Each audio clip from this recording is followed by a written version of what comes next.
Հարգելի նախագահ պարոն Բակոյան, հարգելի ներկաներ, հարգելի տիկին գլխավոր դատախազ, քննչական եւ հակակոռուպցիոն կոմիտեների հարգարժան նախագահներ, պատգամավորներ, ներկաներ։ Հարցը հնչեց արդեն, ինչ է տեղի ունեցել մարտի 1-ին եւ ինչու։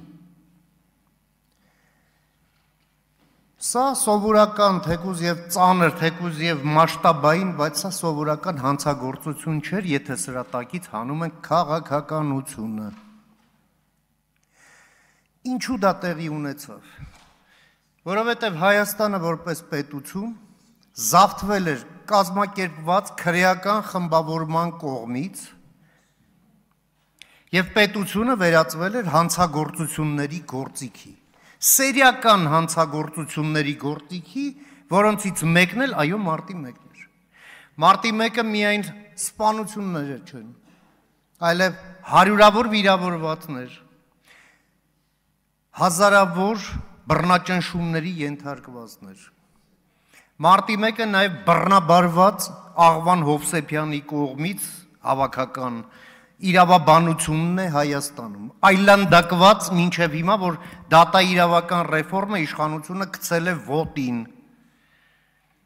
Եվ արդյունքում մենք ստանում ենք այլանդակ որոշումներ դատարաններում։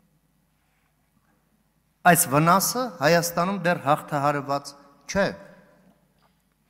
Որն է չափանիշը, որ մենք պետք է համարենք, որ սեպտեմբերի 18-ի դատավճիռն իրականացված է, առանց դրա շատ հստակ քաղաքական մասի, իրավաքաղաքական մասի, մենք չենք կարող արձանագրել, որ դատավճիռը կատարված է Հայաստանի Հանրապետության կողմից։ Նախ եւ առաջ այս դատավճիռը հիմք է քաղաքական լուստրացիայի համար։ Մարդկանց սպանել է պետությունը, ըստ այս դատավճիռի։ Պետությունն ունեցել է իշխանություն, իշխանությունը ունեցել է գլուխ եւ ունեցել է քաղաքական ֆասադ, հանձինս կուսակցությունների ՀՀԿ, ԲՀԿ դաշնակցություն, որոնց ներկայացուցիչները թող ներող լինեն ներկաները, ահա այստեղ նստած իշխանությունը իրենց կոչում է մեր հարգելի ընդդիմադիր գործընկերներ, 4 բառն էլ սուտ է, մերը չեն, հարգելի չեն, ընդդիմադիր չեն, այլ պետության թշնամին են եւ գործընկերել չեն։ Տարեք գցեք։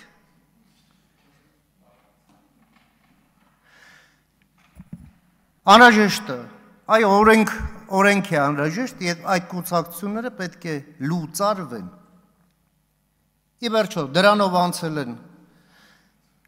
իսպանացիները, երբ ձերբազատվել են Ֆրանկոյի բռնապետությունից, պորտուգալացիները Սալազարից, հա։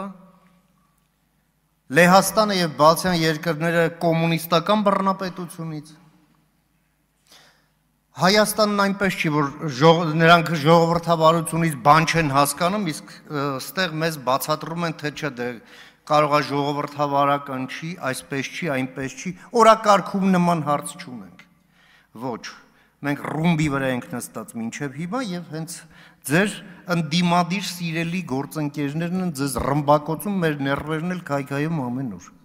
Էլ չեմ ասում, քանի հատ տերորիստական խումբ է բռնվել ստեղ, որ գալիս է իրենց սիրելի երկրից, չէ՞, որի հետ միութենական պետության մեջ մտնելու հարցը պատրաստ են քննարկելու։ Խնդրեմ, սենց քաղաքականություն չի լինում։ Դրա համար էլ այո, նրանք մարդ են սպանել եւ պատրաստ են մարդ սպանելու, եթե միայն թե հնարավորություն լինի ձեռներում։ Ուրեմն,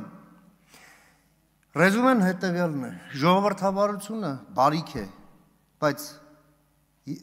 այն պետք է լինի բռունցքներով։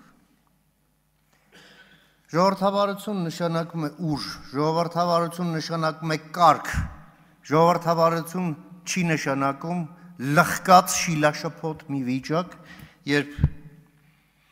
ամեն տեղից վերկացողը խելքին փչածը կվերկենա ու կասի ու անպատիժ ձևով։ Ու սա էլ համարում եք ժողովրդավարություն, ամոթավանքի։ Եվ ուրեմն, ի գործ մենք հետևելու ենք դեպքերի ընթացքին եւ մեր գնահատականներով երևի թե հնարավորություն կունենանք հասկանալ, թե ինչ ենք մտածում այս ընթացքի մասին։ բայց մարտի 1-ի էջը փակելը բոլորիս պատվի հարցն է, քաղաքացիների, պետության, իրավապահ մարմինների, դատախազության բոլորիս, ով իրեն համարում է Հայաստանի Հանրապետության քաղաքացի, շնորհակալ եմ ուշադրության համար։ Շնորհակալություն։ Չմոռանաք հավանել տեսանյութը և բաժանորդագրվել Civic AM-ի YouTube-յան էջին։